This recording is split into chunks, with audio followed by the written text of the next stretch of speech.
졌습니다. 또 오늘 야사당 원내대표들이 국회의장을 항의 방문해서 특검법 직권상정을 요구했습니다. 이러한 형태는 대통령 권한대행에 대한 압박을 넘어서 겁박이고 협박입니다. 그리고 국회의장에게 국회법 위반을 강요하는 것은 잘못된 것을 바로잡기 위해 특검법 연장을 한다면서 야당 지도부가 앞장서서 국회법을 무시하고 위반하는 행태입니다. 국회는 패거리 지어 불법을 저지르는 것이 아닌 법을 만드는 것이고 앞장서 법을 준수해야 하는 것입니다. 우리 국회가 판단하고 결정하는 것 자체가 역사의 기록입니다. 우리는 탄핵 정국이 시작될 때부터 상황을 한번 되돌아봅시다.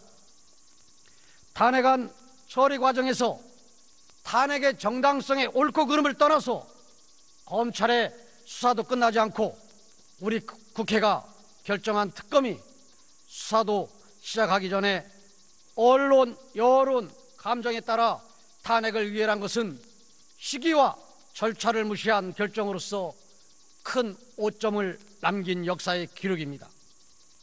또 우리가 특검을 도입하면서 오직 야당에게만 특별검사 추천권을 주어 비정상적 특검을 통과시킨 것은 정당성과 공정성을 훼손한 것이고 특별검사 후보 추천위원회를 두도록 한 특검법 정신도 위반한 것입니다. 특검법을 제정하고 특검 제도를 운영하는 목적은 공정하고 효율적인 수사를 위해서 하는 것입니다. 그 중에서도 핵심은 공정성입니다. 공정성이 결여된 특검이 자신의 입맛에 맞는 분야만 집중해 수사를 하다 보니 공정성과 중립성이 훼손된 수사 결과를 낳은 것이고 또 중립성 훼손에 대해서 국민들께 커다란 염려와 우려를 주는 것입니다. 국민 여러분, 그리고 존경하는 동료인 여러분, 특검 연장 문제는 대통령 권한 대행의 고유 권한입니다. 대통령 권한 대행에 맡겨 두어야 합니다. 그리고 특검 연장 법은 국회법에 따라서 해야 됩니다. 국회법에 따라서는 비상사태, 천재지변, 여야 합의가 없으면 직권상정할 수 없습니다. 제발 이러한 법을 위반하는 무법적인 그런 행태는 중단해 주시기 바랍니다. 이어 한 말씀 드리고자 합니다. 우리 국회, 국민의 불만과 분노, 분열을 국회로 가져와서 이성적이고 합리적으로 조율하는 대의기관입니다. 그러나 야당의 유력 대선 주자인 문재인, 안희정 씨, 이분들 촛불 집회 시위 광장에 나타나서 시민들을 선동하며 자신들의 정치적 목적을 달성하려 하고 있습니다. 촛불 시위만 민심이 아닙니다. 태극기 집회도 민심입니다. 국민 통합을 위해서 노력을 해야 될 대선 후보들이 시민들의 분노를 자극하고 사회를 분열시키는 데 앞장서는 행태는 즉각 중단되어야 합니다. 존경하는 선배 동료 의원 여러분, 지난해 연말 우리 국회는 여론에 떠밀려 탄핵안 의결과 절차적 정당성이 결여된 특검법을 통과시키는 큰 오점을 남겼습니다. 지금 당장 야당은 특검법 연장을 위한 압박을 중단하고 우리 국회가 국민들이 믿고 신뢰할 수 있는 진정한 대의정치기관으로 나아갈 수 있도록 지혜를 모아주셔야 됩니다. 경청해 주셔서 감사합니다. 네, 수고하셨습니다. 다음은 울산 동구 출신의 무소속 김종훈 의원 나오셔서 발언해 주시기 바랍니다.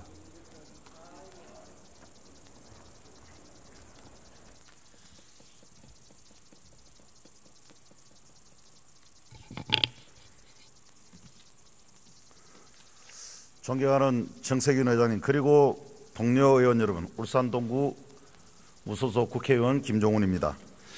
짧은 기간 특검 조사가 진행되면서 박근혜 최순실 국정농단 사건의 진실이 조금씩 밝혀지고 있습니다. 특검 수사를 지켜보는 국민은 해방 이후 반민특위의 활동이 저렇지 않았을까 생각을 합니다. 당시 반민특위를 지켜보던 국민의 심정이 나와 같지 않았을까라고 많은 분들이 말씀하시기도 합니다. 지금까지 수사 결과만 봐도 지난 4년간 대한민국이 어떻게 유지될 수 있었는지 놀라울 따름입니다. 박근혜 최순실과 그 부역자들이 정부 부처 곳곳에서 국가 정책을 좌지우지하며 국민의 삶을 짓밟고 자신들의 사리사욕을 채워왔음이 만천하에 드러났기 때문입니다. 동료 의원 여러분, 반민특위의 역사를 기억하십니까? 해방 이후 반민특위는 친일교가인 박응식, 일제를 옹호하며 조국의 젊은이들을 전쟁터로 내몬 최남선, 이광수 등 민족 정기를 흐린 친일파들을 근거했습니다. 국민들은 환호했습니다. 하지만 이것도 잠시였습니다.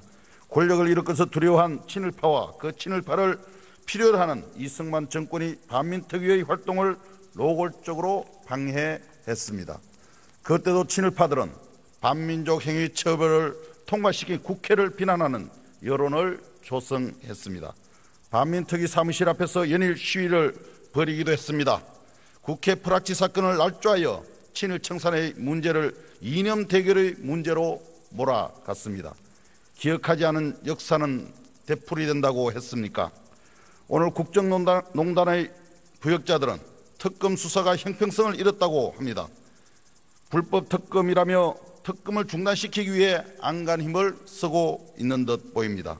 시청 광장의 사람들을 동원하여 국정농단 비리 사건을 좌우 이념 대결로 몰아가려고 하고 있습니다. 의원 여러분, 비록 반민특위는 제 역할을 다하지 못하고 해산당했지만 20대 국회가 부끄러운 역사를 반복했어야 되겠습니까? 특검이 반민특위와 같은 오역의 역사를 되풀이하도록 내버려 두었어야 되겠습니까? 국회가 나서 특검 활동을 보장하고 국정농단 사건의 진상을 명명백백 밝혀야 할 것입니다. 정세균 회장님, 동료 의원 여러분, 간곡히 호소드립니다.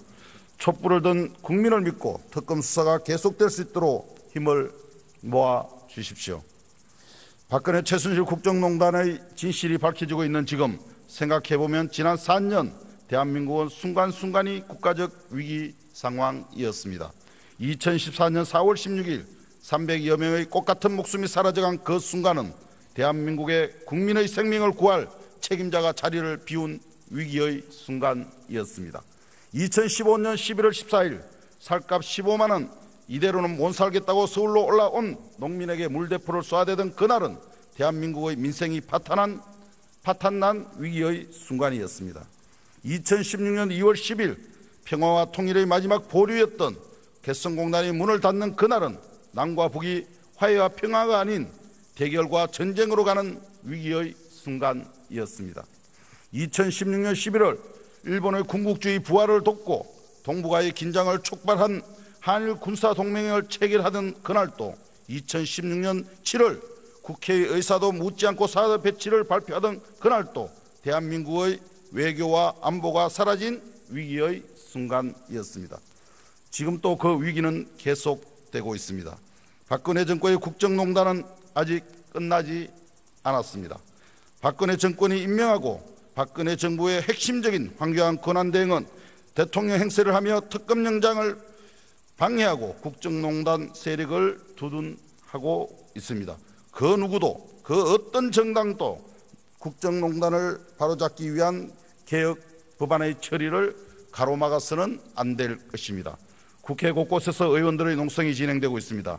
저도 본청 앞 입구에 윤종호 의원과 농성을 함께하고 있습니다. 국가적 위기 상황에서 적폐를 청산하고 새로운 대한민국을 설계하는 절체절명의 순간이기 때문입니다. 지금 국민은 특검영장을 요구하고 있습니다. 국민은 2월 국회에서 세월호 진상규명, 언론장악 방지법, 백남기농민 특검, 국정교과서 폐기, 성과퇴출제 폐지, 사드 배치 철회,